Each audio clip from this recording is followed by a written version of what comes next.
સાહેબ આજે કેટલા ધાર્મિક સ્થળ તોડવામાં આવે અને કેટલી પોલીસ જનતાને છોડવામાં આવે? આજે 4 મજાર છે નાની, એક કબ્રસ્તાન નાનું છે ને એક મંદિર છે, એનું ડિમોલિશન છે. નેશનલ હાઈવે ઓથોરિટીની સાથે પોલીસ મદદમાં છે. આમાં એક એસીપી છે, 2 પીઆઈ છે, 6 પીએસઆઈ છે અને 150 પોલીસ છે. આનો બંદોબસ્ત છે. સ્થાનિક પોલીસથી બંદોબસ્ત રાખવામાં આવેલો છે. લગભગ બધું કામ શાંતિથી પતી ગયું છે. હવે ફિનિશિંગનું કામ બાકી છે. કેટલા જૂના બાંધકામ હતા? ફરીથી કેટલી જૂની હતી? આ જૂની, આ વર્ષો જૂની છે. તો રોડ ઉપર હતી વચ્ચે, જે અત્યારે નવો ડેવલપ થઈ રહ્યો છે એમાં રોડની વચ્ચે હતી. એટલે ઓલરેડી આ પ્રોસેસ કરવામાં આવેલી હતી, તે અંતર્ગત બંદોબસ્ત આપવામાં આવેલો છે.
लाओ ना क्या भाव है? तुम बोलो ना क्या भाव है?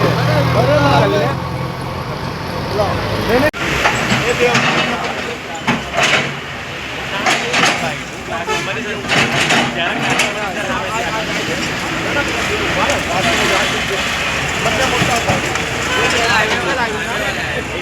आ लोग